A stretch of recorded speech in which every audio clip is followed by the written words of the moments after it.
ভাগ্যে ছিল, এই কথাটি বললেই মানুষ ভাবে বুঝি সব ঠিক আছে। কিন্তু বুকের ভিতরে যে আগুনটা জ্বলে, সেটা কি ভাগ্যের নামে থামে?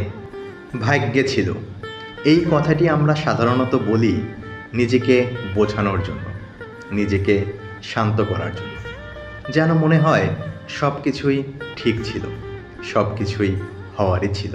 কিন্তু সত্যি বলতে কি, যে কষ্টগুলো আমরা সয়ে যাই, যে না পারা রাতগুলো চোখে ভাসে, যে দুঃখে বুক ফেটে কান্না আসে, সেগুলো জানে যা ঘটেছে তা ভাগ্যের কারণে হয়নি, যা ঘটেছে তা না হলেও পারত। কিছু ঘটনা আছে যা মেনে নেওয়া যায় না, কিছু ব্যথা আছে যা সময়ও পুরোপুরি সারায় না। তারপরও আমরা বলি ভাগ্যে ছিল। কারণ এই একটি কথাই মানুষকে ভেঙে পড়া থেকে বাঁচায়। তাই আমরা বারংবার একটি কথাই বলি, ভাগ্যে ছিল, ভাগ্যে ছিল।